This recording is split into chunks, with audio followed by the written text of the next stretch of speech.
creo que principalmente hay que afrontar tres aspectos que podríamos considerar nucleares, es decir, individuales pero conectados entre sí.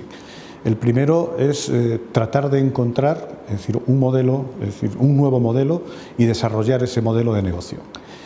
El que tenemos en estos momentos es un modelo que a todas luces muestra una cierta obsolescencia en su transición hacia lo digital y por lo tanto requiere de una nueva forma de entender, sobre todo a una sociedad que es una sociedad que ha cambiado. Se dice muchas veces que las tecnologías son el problema que se está viviendo en estos momentos, pero no son el problema las tecnologías son la causa de un problema que viene a ser el cambio de comportamiento del consumidor. El consumidor en estos momentos ha generado una nueva sociedad, que es la sociedad desde el punto de vista del consumo de la información y el consumo del entretenimiento, que lo quiere todo ya ahora y en el momento que lo quiere y en el lugar, es decir, que también lo desea. Por lo tanto, estamos ante un cambio muy importante que hay que generar una transición. Hay que encontrar un nuevo modelo de negocio, pero quizás en ese nuevo modelo de negocio hay que centrarse en un aspecto. El aspecto no es el formato, el aspecto es el contenido. Es decir, lo que nosotros hemos visto en el informe y que se evidencia es que la clave de todo está en el contenido. No hay aversión al papel, es decir, hemos podido detectar en el caso de una encuesta que se ha hecho a jóvenes universitarios que no existe una aversión al papel. Lo que se demanda, es decir, son contenidos, al margen del formato en que estos, es decir, se canalicen.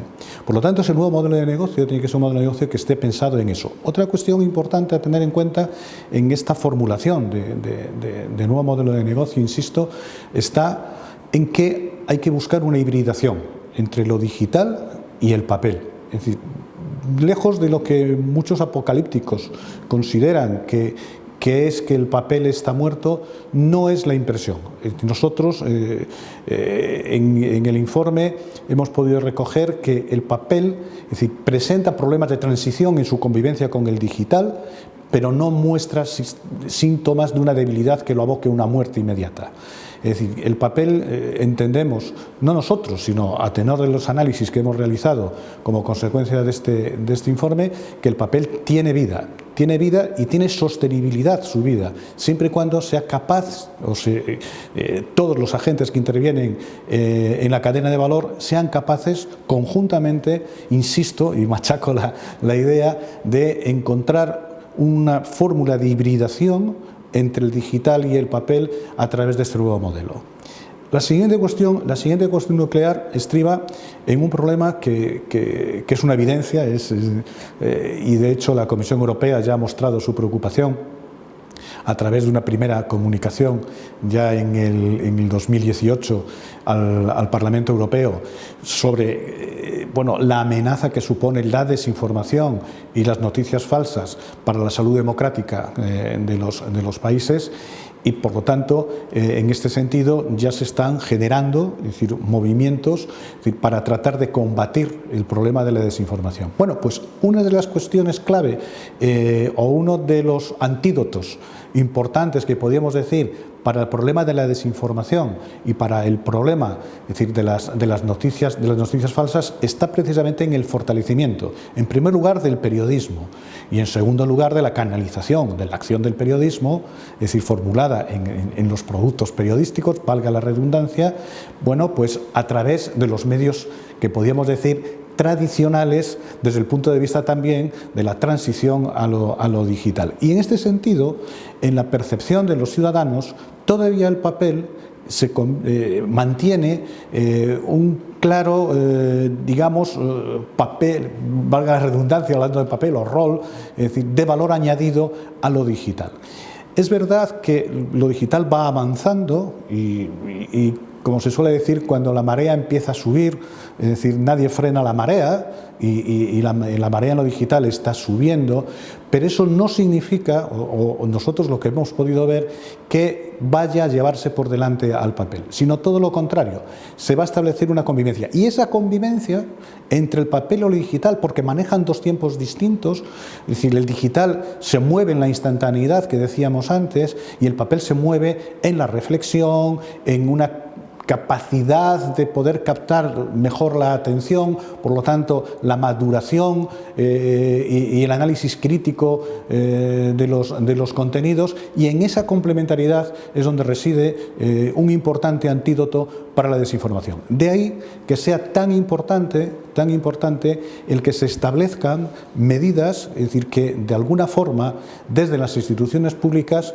es decir, trasladen a los agentes que intervienen en la cadena de valor determinados tipos, es decir, de acciones que conlleven a la sostenibilidad, es decir, del papel en hibridación, digo, con el digital, y en esa hibridación, que, como decía, bueno, pues tratar de neutralizar los efectos nocivos que para cualquier sistema democrático, para cualquier país democrático tiene, es decir, la desinformación y todo lo que tiene que ver con las noticias falsas. Pero a eso además hay que añadir otro problema.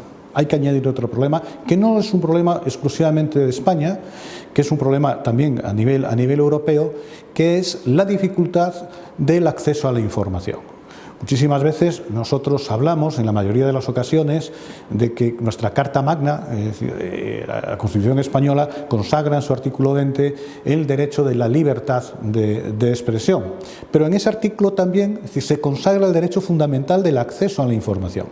Bueno, en estos momentos lo que se está observando como consecuencia de no haberse adoptado en su momento medidas que preservasen los puntos de venta, pongamos por ejemplo, en determinadas zonas que se pueden considerar despobladas en España, hace que muchos ciudadanos en estos momentos vean en cierta medida vulnerado su derecho de acceso a la información. Hay también una población que está muy envejecida y que por lo tanto tiene ciertas dificultades en el tránsito a lo digital, donde una de sus fuentes principales de información eran los medios impresos, las publicaciones periódicas impresas.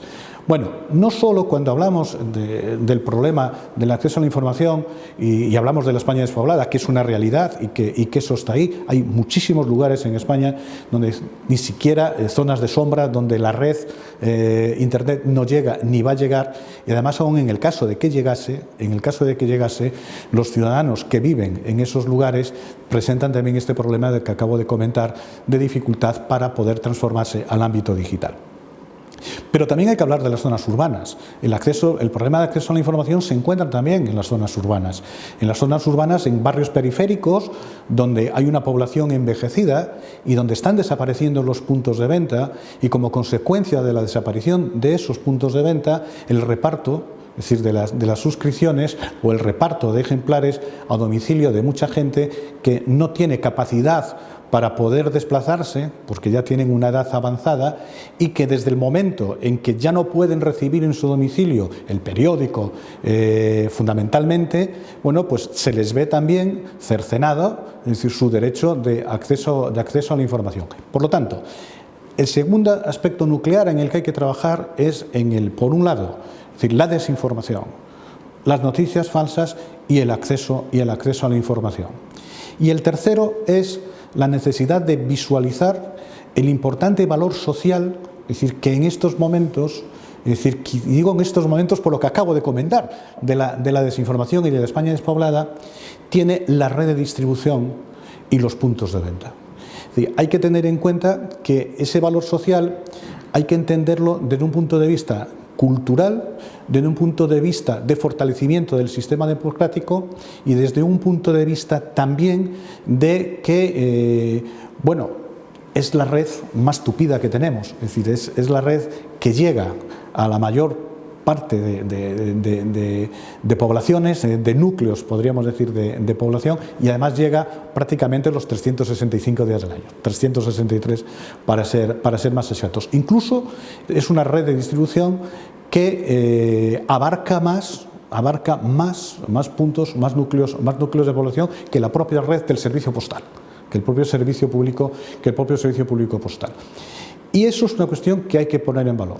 La red de distribución de publicaciones periódicas y los puntos de venta como parte sustancial de la red hay que entenderlos también, es decir, como prestadores no de un servicio al público, sino de un servicio público. Los vendedores de prensa son mucho más, es decir, que comerciantes. Es decir, en los núcleos de población, dentro de un punto de vista del concepto de capital social, son dinamizadores, en muchos casos, de la actividad social de aquellos núcleos donde se encuentran implantados. Y además, volviendo otra vez al punto anterior, es decir, son los garantes, los auténticos garantes de que se pueda, es decir, mantener ese derecho fundamental de acceso a la información. Pero eso es una cuestión que hay que visualizar. Por ejemplo, en los últimos 10 años han desaparecido, es decir, pues, prácticamente 14.000 empleos. 14.000 empleos directos.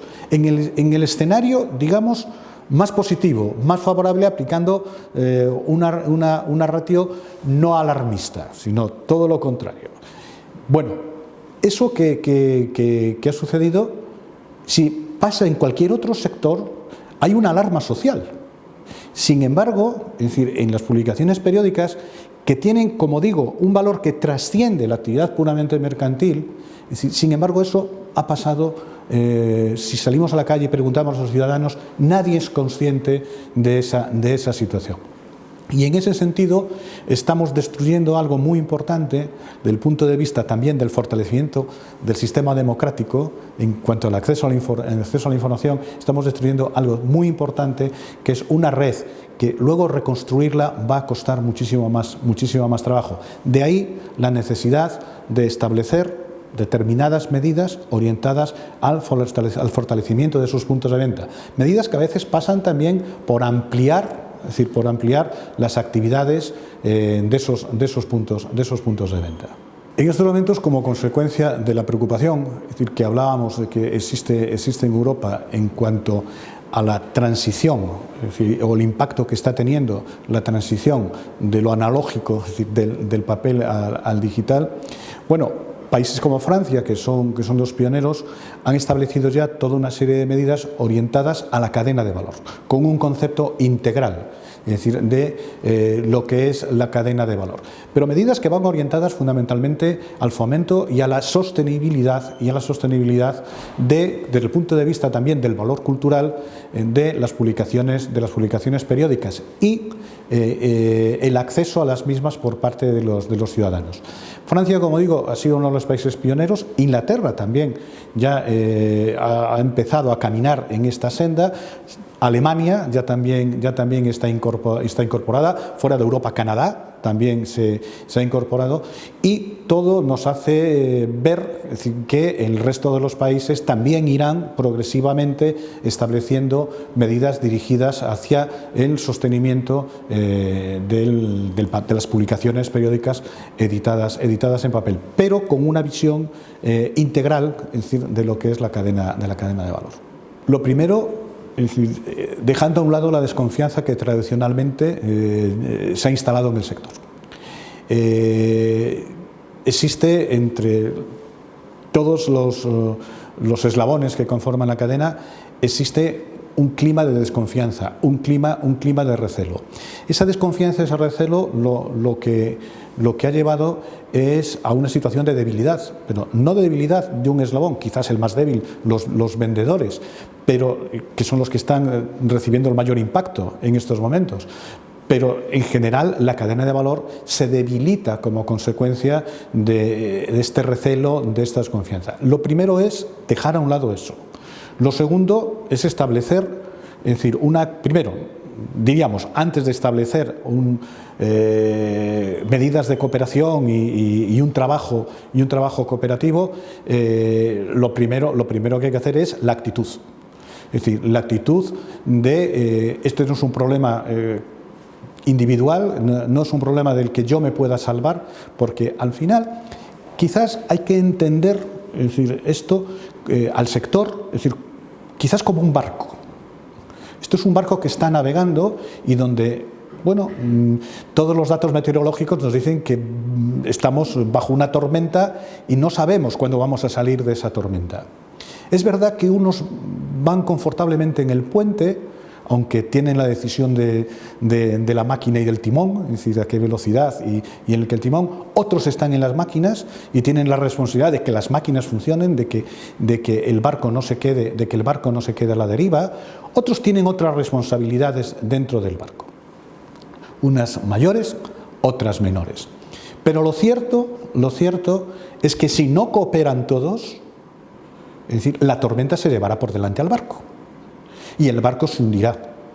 Y con él naufragarán todos, los de máquinas, los de cubierta, los de puente.